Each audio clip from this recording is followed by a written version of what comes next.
Bonjour, merci de votre fidélité à Canal Éducation, la chaîne de tous les savoirs. Un plaisir de vous retrouver pour la suite de votre émission Bilan. Je suis avec Aminata Soumaré. Bonjour Amina. Bonjour Fatima, bonjour à tous nos téléspectateurs. C'est un plaisir de vous retrouver dans ce nouveau numéro de l'émission Bilan.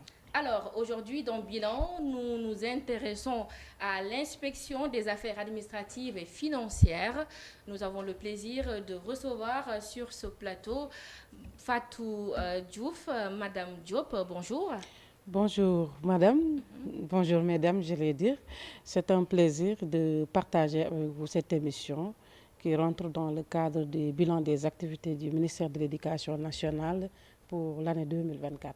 Alors, je rappelle à nos téléspectateurs que vous êtes inspectrice des affaires administratives et financières, IAF. Merci, c'est À ça. Tout vous, à fait, Amina. Fatima. Ouais. Tout d'abord, on va commencer par le rôle et les différentes missions de votre structure. Pouvez-vous revenir sur la genèse, les rôles et les missions de l'inspection des affaires administratives et financières? Merci Aminata. L'inspection interne, depuis 82, avec le décret 82-631, c'est ce décret qui, à son article 1, a fixé au niveau de chaque ministère une inspection interne. Mais en 2021, il y a eu un nouveau décret 827 du 16 juin qui encore est relatif aux inspections internes, qui décline de façon très claire les rôles et les missions de l'inspection interne. Notamment à son article 2, il est défini le rôle de l'inspection interne qui s'agit entre autres d'assister le ministre dans ses fonctions de coordination, de suivi et de contrôle des services qui sont rattachés sous sa tutelle. Et dans ce même décret qui classe ou bien qui positionne l'inspection interne au niveau du cabinet du ministre. Donc l'inspection interne dépend et sous la tutelle directe du ministre. Alors, vous avez parlé un peu de la genèse. Peut-être revenir un peu sur la formation de la structure, comment elle est structurée. Voilà. Avant de venir à la structuration du service, parlons d'abord des missions. Parce que je viens de dire que le rôle, c'est d'assister le ministre dans ses fonctions de coordination, de suivi et de contrôle. Les missions de l'inspection interne sont entre autres de faire des vérifications administratives et financières, de faire des audits, des enquêtes, des évaluations, mais aussi à chaque fois que le ministre est attiré ou bien on attire son point d'attention sur un problème, le ministre peut saisir l'IAF, c'est ce qu'on appelle les missions ponctuelles, pour aller régler ce problème. Donc l'inspection interne intervient également dans le règlement des conflits. Des conflits entre... Les conflits, notamment dans les services, entre le corps administratif, le corps enseignant, ou bien même au niveau des services, entre autres, au niveau du ministère, ou bien des services déconcentrés comme les IA, les IF, les KOSP, les CRFP, même les IME. L'inspection interne, ces missions s'exercent sur l'ensemble des services qui sont sur la tutelle du ministre. Alors, nous en venons Nous en venons à l'organisation. Ouais. Effectivement, l'inspection interne est coordonnée par l'IAF, moi-même. Il y a aussi des inspecteurs techniques qui sont nommés par décret. Et dans ce pool d'inspecteurs, nous avons le pool des auditeurs, des planificateurs, mais aussi des gestionnaires de projets. Parce que n'oubliez pas que l'inspection interne est transversale et nous nous activons dans tout ce qui est gestion administrative, financière et matérielle. Il y a eu des activités durant l'année 2024. Si vous pouvez revenir sur ces différentes activités. Effectivement, pour cette année 2024, l'inspection interne, comme chaque année, a un plan annuel de travail qui est décliné sous forme de domaines. Nous avons le domaine du renforcement des capacités des acteurs du ministère. Effectivement, on a eu à renforcer les capacités des gens qui s'activent, bien des acteurs de la gestion financière et matérielle. Et actuellement, en 2024, plus de 80% des acteurs de la gouvernance matérielle et financière ont vu leur capacité renforcée, notamment en gestion administrative et financière. Et il y a aussi les chefs de service qui ont bénéficié de ces formations, parce que cette année, nous avons privilégié quand même l'appui accompagnement au lieu des vérifications administratives et financières. Nous avons jugé lors de l'élaboration du PTA, que nous soumettons bien sûr chaque année à l'autorité, le ministre qui le valide avant toute exécution, que nous mettrons le focus cette année sur les suivis conseils, les formations, pour qu'en 2025, que l'on puisse évaluer ce que nous avons effectué l'accompagnement que nous avons effectué en 2024. Et pour cela, j'ai dit tantôt que 80% des acteurs de la gouvernance financière ont été renforcés. Il y a aussi un plan de mitigation des risques, parce qu'avec la gestion axée sur les résultats, on met d'abord la gestion des risques. Il y a eu un plan de mitigation des risques qui a été élaboré, et c'est à l'inspection interne de suivre ce plan de mitigation, notamment dans 7 académies, parce que c'était avec l'accompagnement d'un partenaire, le PADFD, dans le cadre de Redigi2G. Donc nous avons eu à faire ça avec les 7 académies concernées, aussi les services du niveau déconcentré. Alors, moi j'ai une petite question.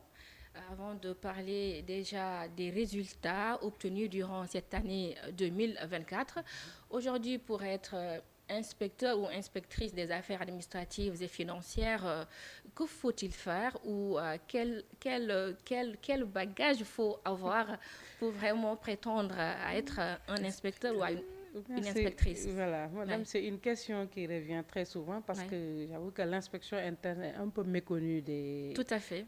du système éducatif.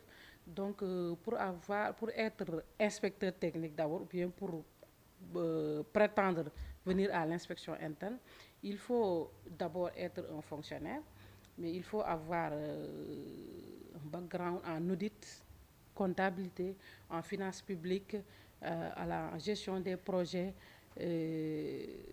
tout ce qui va autour de ça. Donc nous avons des profils variés, même en droit. Nous avons des juristes conseillers, nous avons des spécialistes en projet, nous avons aussi des spécialistes en audit, en comptabilité, et l'audit aussi, interne et externe bien sûr. Donc le profil de l'IAF, c'est d'abord quelqu'un qui est, comment dirais-je, en tout cas, si vous revisitez le CV de l'IAF, il a un diplôme en audit comptabilité, en économie, parce que je suis sortie de l'ANSEP, donc prof d'économie générale.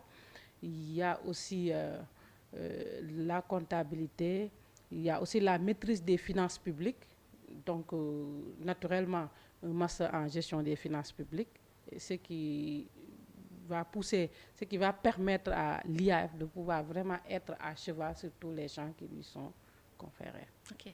Alors, Madame Fatou Diouf, vous avez parlé des différentes activités effectuées. Pouvez-vous revenir sur les obstacles que vous avez eu à rencontrer par rapport au déroulement des différentes activités? Pour l'année 2024, effectivement, il y a eu des difficultés que nous avons rencontrées. Figurez-vous qu'au niveau de l'inspection interne, c'est un service qui, 80% de son travail, c'est sur le terrain. Donc, naturellement, on a besoin d'un parc automobile qui est adéquat. Il y a aussi le personnel qu'il faut. Donc, les principaux problèmes que nous avons cette année, c'est relativement lié au vieillissement du parc automobile, déficit de personnel, vraiment ce qui nous empêche de faire le maillage de la carte scolaire du Sénégal. Alors, hormis ces difficultés, aujourd'hui, quels sont les défis à relever vraiment pour mener à bien cette mission?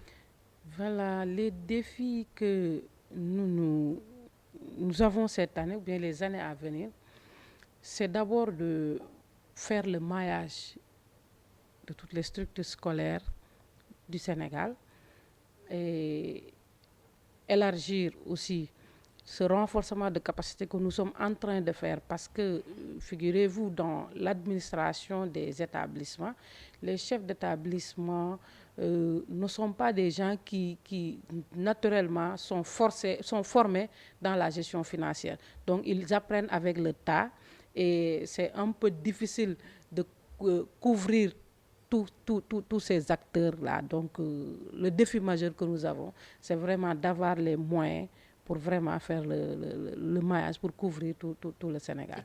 Et qu'est-ce qu'il faut faire pour avoir ces moyens? Et effectivement, je viens de le dire, avec les difficultés que nous avons. C'est le moment de lancer votre appel. Voilà, si l'inspection interne trouve son parc automobile rénové, on ne peut pas faire le tour du Sénégal avec des véhicules qui datent de 2012. C'est bien vrai que l'autorité est vraiment là-dessus. On en a discuté avec et je sais qu'il est de plein pied avec nous dans ça. Mais aussi, effectivement, le renforcement du capital humain de l'inspection interne. Actuellement, l'inspection interne fonctionne avec 8 agents, dont l'IAF, moi-même, et la CEPA. Et pour tout le Sénégal. Pour tout le Sénégal. Vous figurez-vous, il arrive des moments, des missions où l'IAF ne peut pas participer à la mission parce qu'il y a des choses qu'il faudra régler au bureau. Donc, si c'est aller vraiment dans Matam, dans le Kédougou, je ne peux pas être là-bas. Donc, forcément, ce sera juste une équipe qui va faire le travail. Et le travail des inspecteurs techniques, c'est après le terrain, il y a aussi la rédaction des rapports.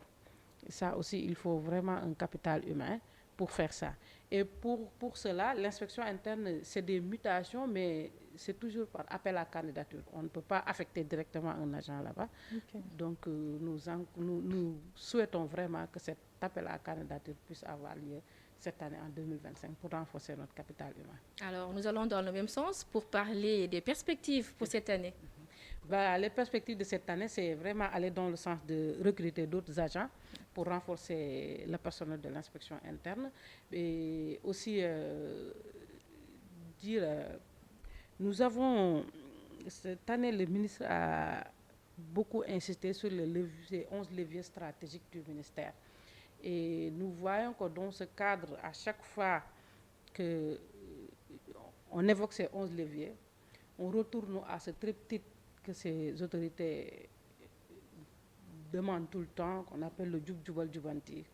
Alors, l'inspection interne s'érige en Djoubanti 4, ou le redresseur, qui n'est pas tout le temps là avec son bâton.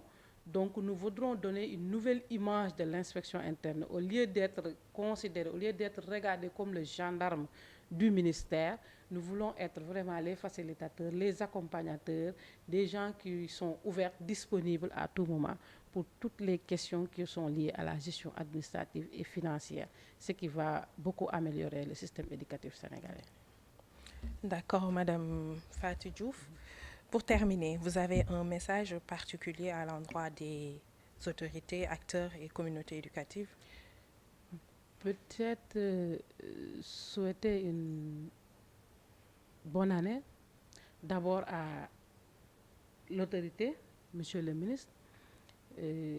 La vision qu'il a de l'éducation mérite d'avoir notre soutien indéfectible pour vraiment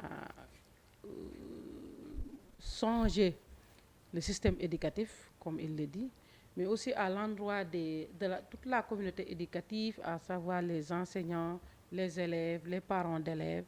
L'éducation n'est pas seulement l'affaire de l'enseignant ou bien du chef d'établissement. L'éducation, c'est une affaire de la communauté. Et tant que les parents sont avec nous, tant que les partenaires sociaux, les syndicalistes sont avec nous, tant que tous ces acteurs sont avec le ministère de l'Éducation, nous pourrons effectivement changer le système éducatif vers une société éducative, comme le dit le ministre. Parce qu'il y a un adage qui dit que si vous voulez savoir le coût de l'éducation, essayez l'ignorance. Donc, l'éducation n'est jamais trop chère. N'est jamais trop chère. Il y a aussi un message qui me tient à cœur que je voulais passer, s'agissant de l'éducation et le maintien des filles à l'école. Actuellement, nous savons que les filles, à chaque fois, elles donnent le pion aux garçons. ce n'est pas une réflexion un peu discriminatoire, mais C'est la vérité. voilà, disons que elles sont à l'école, le maintien y est, mais la réussite des élèves dans les examens, il faudra, c'est un point d'attention sur lequel j'invite vraiment les autorités à voir qu'est-ce qui bloque, pourquoi les filles réussissent moins aux examens certificatifs que les garçons. D'accord. Très intéressant. Merci à vous, Amina. Merci à vous, Fatima. Alors, chers téléspectateurs, nous recevions sur ce plateau de bilan l'inspectrice Fatou Diouf, Madame Diop. Elle est inspectrice des affaires administratives et financières. Merci de nous avoir suivis. Restez fidèles au programme de Canal Éducation, la chaîne de tous les savoirs.